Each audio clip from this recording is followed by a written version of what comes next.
Good afternoon, ladies and gentlemen. I am Franchise Pearson, and welcome again to my channel. It is July 31st of 2024. Happy Wednesday, and praise God from whom all blessings flow. 3:42 in the p.m. People, you know July will be a month to remember. I believe we made what, 248 years old, July 4th. And man, I have never, ever, since the day I decorated my apartment back in, 1975, I believe it was, I've never, ever felt so lost in a nation. Yeah, lost. Literally lost. You probably do too. I mean, there's such an uncertain time. The economy, the crime, wars overseas, you don't know from day to day what's going on. And then we got this Project 2025. It just won't leave the news, right? I said it just won't leave the news. We read here, Project 2025 director steps down amidst backlash from Trump. The director of Project 2025, the conservative blueprint for a potential second Donald Trump term, has stepped down amid intense criticism, including from the former president. Paul Dans, a former top advisor in Trump's administration, steered Project 2025 as it carved a leading role in shaping discourse around what conservatives dreamed they could accomplish if Republicans won back the White House. While a source with knowledge of the planning said Project 2025 would be effectively ending its policy operations, others familiar with the matter noted that it was always the plan to move on to the next phase now, and efforts to build a conservative personal apparatus would continue. So Paul Dans stepped down. And I'm asking myself, was this guy a scapegoat? Was he a scapegoat? What have you heard? When I heard the rumblings, I was like, man, 922-page document. And I'm just asking myself, and if he was a scapegoat, will it work?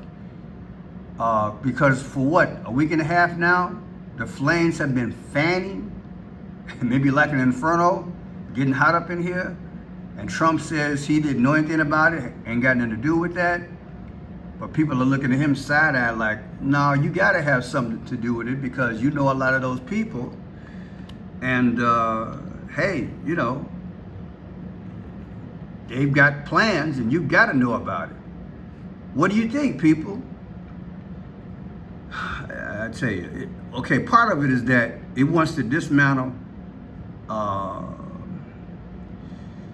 the Department of Homeland Security, right? Department of Homeland Security, Department of Education, stop wars, stop the war on gas and oil. Yeah, stop the war on gas and oil. Cutting food stamps, right? Cutting and restricting food stamps. Reducing corporate tax rate, canceling forgiveness student loan programs. When it comes down to immigration, keep funding for the wall, generate fees for asylum seekers, more speedy process to get asylum seekers in, and deporting unaccompanied children. Now let's go back on this. You know, a lot of people are saying ever since 9/11, our government has taken advantage of those moments. It's like you get the problem, then reaction, solution. And people are saying that this has already been in the minds and hearts and soul and books of people who weren't even part of our government for a long time. And as soon as the 9/11 thing hit, here comes another phase of the dystopian society. So I think a lot of people would like to see the Department of Homeland Security go and all the money that's being spent. And how about Department of Education? Should just the states run their own thing? Put in the comment section. What do you think? Pro and con. You're a former school legislator or administrator, teacher. What do you think? Do we need Department of Education? Stopping the war on gas and oil. Man, that's a big one. You know what that's about, right? You know where I stand on that. But yeah. And Trump said last night in the video I produced, drill, drill, drill, right? And cutting and restricting food stamps. Now that could be a big one, because as the economy goes sour, right? People they need help. So we've got, and you know, I'm not talking about every issue. It's a 922 page. I just cherry picked some things because there are some things I can't talk about on this panel here. But immigration, guys, you know how I feel about that. That's too much of a money grab, and it's helping to kill our neighborhoods, especially minority neighborhoods. But yeah, people, you know, I tell you what I don't like about this. You got think tanks all over the world. When I first started out as a journalist, a budding journalist, I read about the Council on Foreign Relations and the Trilateral Commission. These groups, which I'll depict, I'll show you some of them today, not the same ones, but when you have these independent groups, these worldly groups, of which some of them are just an extension of foreign thinking, do they think like we think? And what gives them the right to shape our future without us being on the panel? Look, these are questions that need to be asked. So I don't want to exhaust all my sayings right now, but let's get into this thing, okay? Let's start out with this. I don't know what the hell it is. It's Project 25. He's involved in Project. And then they read some of the things and they are extreme. I mean, they're seriously extreme. But I don't know anything about it. I don't want to know anything about it. Now, I should note the Trump campaign appeared to cheer Paul Danz's departure tonight, even though he is an alum of the Trump administration. He served in the OPM office, saying in a quote, "Its demise would be greatly welcomed and should serve as notice to anyone or any group trying to misrepresent their influence with President Trump and his campaign. It will not end well for you." I should note, Paul Danz was supposed to join me on this show tonight, and we hope that he will soon, but he unfortunately canceled our interview within the last hour. Here's Danz in his own words about the project he'd been working on for years. Our book is a set of proposals by conservative organizations. Donald Trump and his campaign alone set the agenda. Yeah, but these are ideas to help them, and they'll pick and choose. But you know, a lot of the mischaracterization now and so they submit this to him, and then he'll cherry pick him and his staff. Wow, like I said, people back in the day when I found out about the Council on Foreign Relations and Trilateral Commission, these groups arguably stacked the White House and stacked governmental positions back in the day. When I say stacked, they somehow mysteriously wind up being in governmental positions. How does that happen? Is that truly representative government? And you already know, as you've been dissecting this 922 page document, some of the advisors Trump knows and could possibly be in his cabinet. And God only knows what else. And God only knows if some of these, I mean, and here's another question I have. I'm sure you maybe have thought about it. Are some of the people who are in the Democratic Party who are already in Biden's administration, are they part of the think tank? Man, that's a lot of work to do that research, but they need to come clean with all these names, you know? That's the way I feel about it. I'm not saying Project 2025 and Trump 2024 are the same campaign.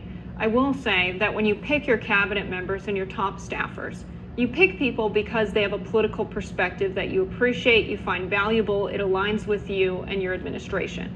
31 of the project's 38 creators, according to USA Today, were connected to the Trump administration. And some of them are people we've heard of, like Ben Carson, like Peter Navarro, who is the director of the Office of Trade and Manufacturing Policy. He spoke at the RNC.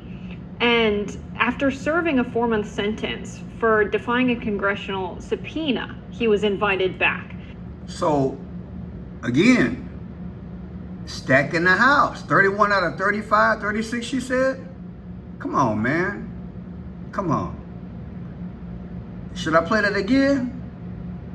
Unelected. Now here's a lady everybody don't like, but we want to hear both sides, okay? So hear me out. Check it out. Tonight on the readout. And again, Christians, get out and vote just this time. You won't have to do it anymore. 4 more years, you know what? It'll be fixed, it'll be fine. You won't have to vote anymore, my beautiful Christians. I love you, Christians. I'm a Christian. I love you. Get out. You got to get out and vote. In 4 years, you don't have to vote again. We'll have it fixed so good you're not going to have to vote. Do you believe if Donald Trump were elected next year that he would try to stay in office beyond a second term? That he would never leave office? There's no question. You think he would try to stay in power forever? Absolutely. The stakes could not be higher. Trump. And I agree with that. The stakes could not be higher. Now, this is Miss Cheney. She's been a thorn in the side of the Republican Party. I get it. But do you agree with her or do you not? And I've been wondering about this design here. And a few people have brought this to my attention. This turning point. You know, I think I have a book dealing with the turning point. I got to bring that up. I've had that book for about maybe 4 or 5 years.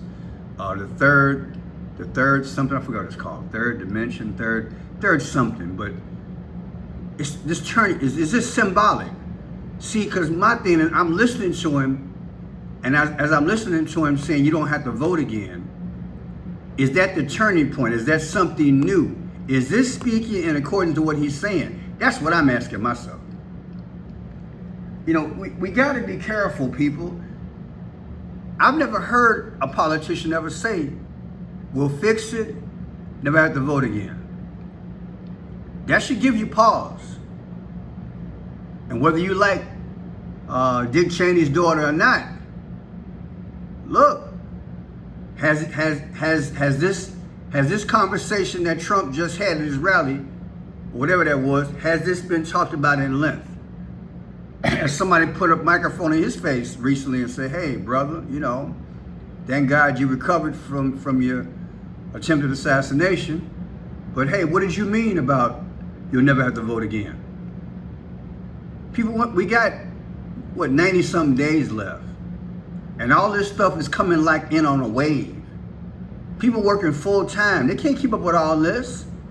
And now they talking about all this right now? How long this think tank been out? Project 2025. How come y'all didn't talk about this the first week or first month that you guys started it? And we could have all been on this more educated about this thing as opposed to now during election season, we gotta try to figure out what's it really all about, Alfie. Look, that's the way I feel about it. I mean, if we can't get a consensus from all 50 states, then I don't think it should be even tried to be implemented with the new president. Although I do think there's some good things in it, but we gotta toss it back and forth and get it where it said we the people and not the think tank. I'm scared of think tanks, people. I watched that in the 70s. Look at us now. Because many things we're going through now are in relation to the policies that allegedly these groups back in the day, Council on Foreign Relations and Trilateral Commission, those people have a one world view. Is that what you want as America? To lose your sovereignty? or have a foreign think tank or someone who goes beyond the boundaries of American thinking? You want that think tank to influence America? I think it should be discussed. 2025, a controversial plan for the next Republican presidency has caused Democrats to sound alarms amid the intensifying presidential race. The 922-page plan has been organized by conservative think tank the Heritage Foundation and backed by more than 100 additional groups to serve as a blueprint for the next conservative president. Did you see that list that scrolled? This is what I'm talking about, people. Look at this list. Backed by more than 100 additional groups to serve as a blueprint for the next conservative president. Project 2025 told ABC News that it does not speak for any candidate or campaign, although Heritage's president has been quoted as saying his aim is institutionalizing Trumpism. Opponents of former President Donald Trump warned that the project could represent the goals of a potential Trump presidency if elected. If implemented, it would radically reshape the federal government and dramatically expand a president's authority.